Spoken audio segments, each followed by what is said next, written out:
Vous écoutez la leçon biblique de l'Église de la Science chrétienne indépendante de Plainfield, située à Plainfield, New Jersey, États-Unis d'Amérique. Leçon du dimanche 21 novembre 2021. Sujet: l'âme et le corps. Texte d'or, psaume. Avec celui qui est pur, tu te montres pur. Lecture alternée, psaume.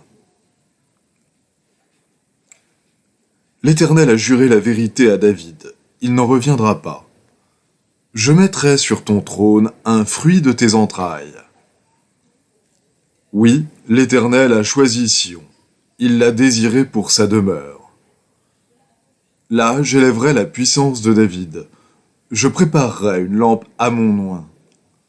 Je revêtirai de honte ses ennemis, et sur lui brillera sa couronne. Il choisit David, son serviteur, et il le tira des bergeries. Il le prit derrière les brebis qui allaitent, pour lui faire paître Jacob, son peuple, et Israël, son héritage. Et David les dirigea avec un cœur intègre. La Bible. Qui pourra monter à la montagne de l'Éternel? Qui s'élèvera jusqu'à son lieu saint? Celui qui a les mains innocentes et le cœur pur. L'Éternel dit à Samuel: quand cesseras-tu de pleurer sur Saül? Je l'ai rejeté, afin qu'il ne règne plus sur Israël. Remplis ta corne d'huile et va. Je t'enverrai chez Isaïe, Bethléemite, car j'ai vu parmi ses fils celui que je désire pour roi. Samuel fit ce que l'Éternel avait dit, et il alla à Bethléem. Il fit aussi sanctifier Isaïe et ses fils, et il les invita au sacrifice. Et l'Éternel dit à Samuel: ne prends point garde à son apparence et à la hauteur de sa taille, car je l'ai rejeté. L'Éternel ne considère pas ce que l'homme considère. L'homme regarde à ce qui frappe les yeux, mais l'Éternel regarde au cœur. Puis Samuel dit à Isaïe: sont-ce là tous tes fils? Et il répondit: il reste encore le plus jeune. Isaïe l'envoya chercher. Or, il était blond, avec de beaux yeux et une belle figure. L'Éternel dit à Samuel: lève-toi, oins-le, car c'est lui. Samuel prit la corne d'huile et l'oignit au milieu de ses frères. L'Esprit de l'Éternel saisit David à partir de ce jour et dans la suite. L'Esprit de l'Éternel se retira de Saül, qui fut agité par un mauvais esprit venant de l'Éternel. Et lorsque l'Esprit de Dieu était sur Saül, David prenait la harpe et jouait de sa main. Saül respirait alors plus à l'aise et se trouvait soulagé, et le mauvais esprit se retirait de lui. David, voyant Saül en marche pour attenter à sa vie, se tint au désert de Ziph, dans la forêt. Ce fut alors que Jonathan, fils de Saül, se leva et alla vers David dans la forêt. Il fortifia sa confiance en Dieu et lui dit: ne crains rien, car la main de Saül, mon père, ne t'atteindra pas. Tu régneras sur Israël. S'il élève quelqu'un qui te poursuive et qui en veuille à ta vie, l'âme de mon Seigneur sera liée dans le faisceau des vivants auprès de l'Éternel, ton Dieu. Lorsque Saül fut revenu de la poursuite des Philistins, il arriva à des parcs de brebis qui étaient près du chemin, et là se trouvait une caverne où il entra pour se couvrir les pieds. David et ses gens étaient au fond de la caverne. Les gens de David lui dirent: voici le jour où l'Éternel te dit: je livre ton ennemi entre tes mains. Traite-le comme bon te semblera. David se leva et coupa doucement le pan du manteau de Saül.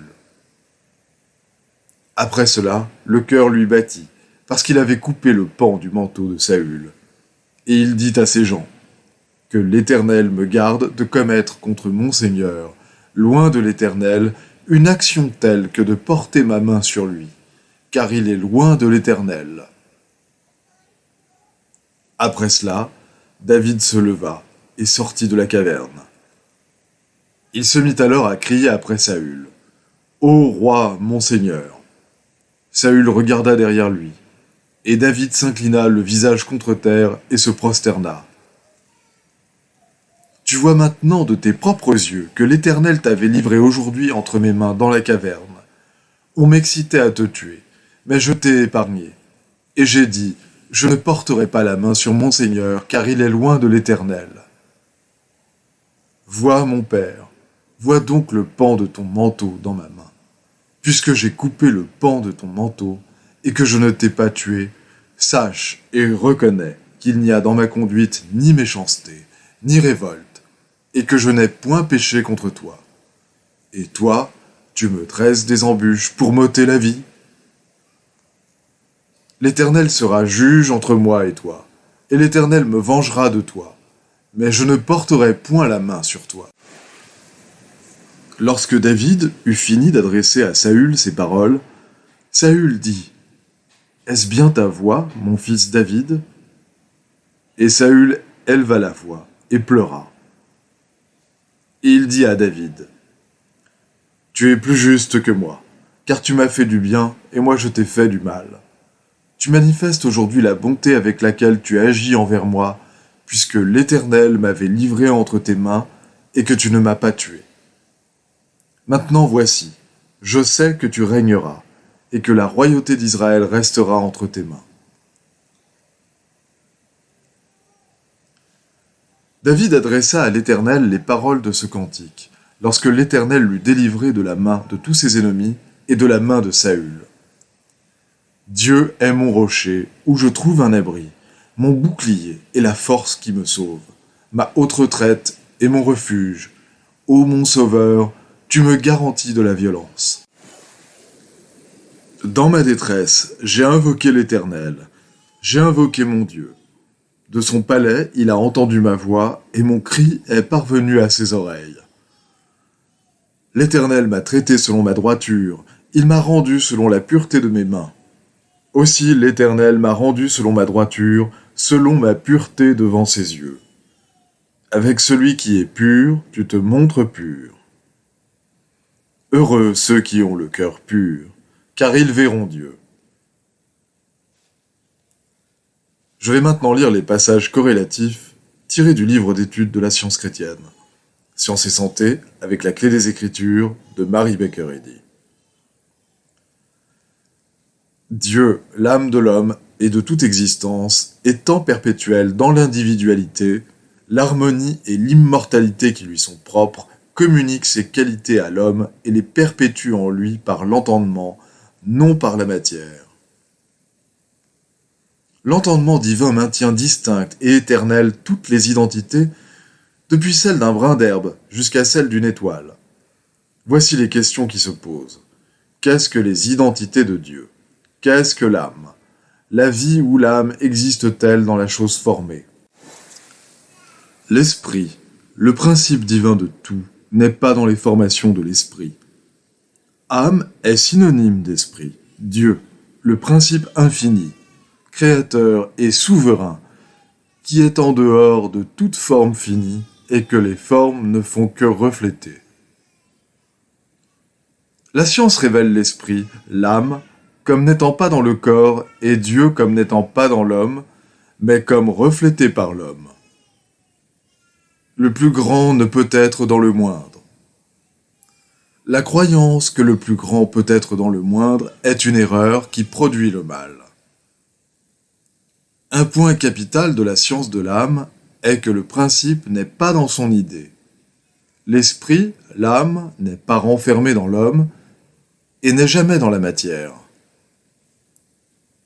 Quelle preuve avez-vous que l'âme ou l'immortalité existe dans la mortalité ? Même selon les enseignements des sciences naturelles, l'homme n'a jamais vu l'esprit ou l'âme quitter un corps ou y entrer. Sur quoi la théorie de l'esprit habitant le corps se base-t-elle, sinon sur la prétention de la croyance mortelle? Que penserait-on de l'affirmation qu'une maison est habitée, et qu'elle l'est par un certain genre de personnes, alors qu'on n'aurait jamais vu entrer ni sortir de telles personnes, et qu'on ne les aurait même pas vues à travers les fenêtres? Qui peut voir une âme dans le corps? L'esprit est Dieu, l'âme. Par conséquent, l'âme n'est pas dans la matière. Si l'esprit était dans la matière, Dieu n'aurait pas de représentant et la matière serait identique à Dieu. La théorie que l'âme, l'esprit ou l'intelligence habitent la matière est enseignée par les écoles. Cette théorie n'est pas scientifique. L'univers reflète et exprime la substance divine ou entendement. Il s'ensuit que Dieu se voit seulement dans l'univers spirituel et dans l'homme spirituel, comme le soleil se voit dans le rayon de lumière qui émane de lui. Dieu n'est révélé que dans ce qui reflète la vie, la vérité, l'amour, dans ce qui manifeste les attributs et la puissance de Dieu, de même que l'image humaine projetée sur le miroir reproduit la couleur, la forme et l'action de la personne devant le miroir.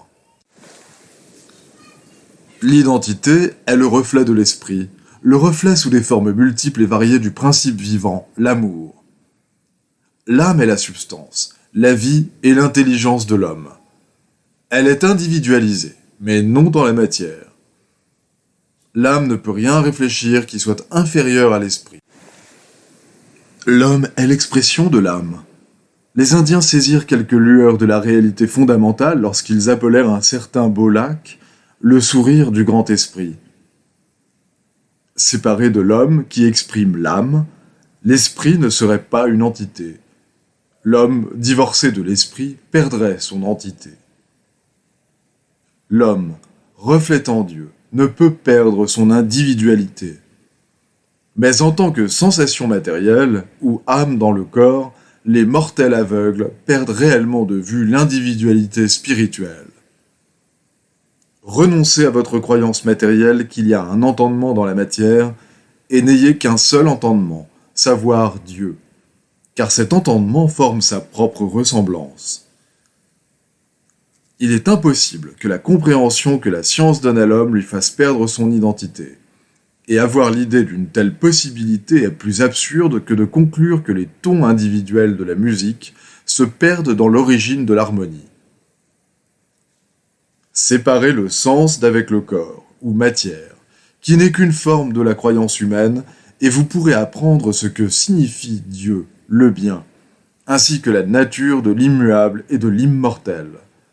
Vous détachant des mutations du temps et du sens, vous ne perdrez ni les objectifs et les buts immuables de la vie, ni votre propre identité. Ce sens scientifique de l'être, qui abandonne la matière pour l'esprit, ne suggère aucunement l'absorption de l'homme en la divinité, ni la perte de son identité, mais confère à l'homme une individualité plus développée, une sphère de pensée et d'action plus étendue, un amour plus expansif, une paix plus haute et plus permanente. Grâce au châtiment salutaire de l'amour, nous sommes poussés dans notre marche vers la justice, la paix et la pureté. La bonne volonté de devenir semblable à un petit enfant et d'abandonner l'ancien pour le nouveau dispose la pensée à recevoir l'idée avancée. Le bonheur d'abandonner les fausses limites et la joie de les voir disparaître, voilà la disposition d'esprit qui aide à hâter l'harmonie ultime. La purification des sens et du moi est une preuve de progrès. Heureux ceux qui ont le cœur pur, car ils verront Dieu. Question. Quelles sont les exigences de la science de l'âme? Réponse. La première exigence de cette science est « Tu n'auras pas d'autre Dieu devant moi ». Ce moi est esprit. Par conséquent, ce commandement signifie ceci. Tu n'auras pas d'intelligence, de vie, de substance, de vérité, d'amour, qui ne soit spirituel. La seconde exigence lui est semblable. Tu aimeras ton prochain comme toi-même. Il faudrait comprendre parfaitement que tous les hommes ont un seul entendement, un seul Dieu et Père, une seule vie, une seule vérité, un seul amour. L'humanité deviendra parfaite dans la mesure où ce fait sera manifeste. Les guerres cesseront et la vraie fraternité des hommes sera établie. N'ayant pas d'autre Dieu, n'ayant recours à nul autre entendement qu'au seul entendement parfait pour le guider, l'homme pur et éternel est la ressemblance de Dieu et a cet entendement qui était aussi en Christ. Les devoirs quotidiens de Mary Baker Eddy. Prière quotidienne. Il sera du devoir de tout membre de cette Église de prier chaque jour que ton règne vienne, que le règne de la vérité, de la vie et de l'amour divin soit établi en moi et élimine de moi tout péché. Et puisse ta parole enrichir les affections de toute l'humanité et la gouverner. Règle pour les mobiles et les actes. Ni l'animosité, ni un attachement purement personnel ne doivent déterminer les mobiles ou les actes des membres de l'Église mère. Dans la science, l'amour divin seul gouverne l'homme, et un scientiste chrétien reflète les 12 aménités de l'amour en réprouvant le péché et en manifestant un véritable esprit de fraternité, de charité et de pardon. Les membres de cette Église doivent journellement veiller et prier pour être délivrés de tout mal, pour ne pas prophétiser, juger, condamner, conseiller, influencer ou être influencé d'une manière erronée. Vigilance face au devoir. Il sera du devoir de chaque membre de cette Église de se défendre journellement contre la suggestion mentale agressive et de ne pas se laisser entraîner à oublier ou à négliger son devoir envers Dieu, envers son leader et envers l'humanité. Par ses œuvres, il sera jugé et justifié ou condamné.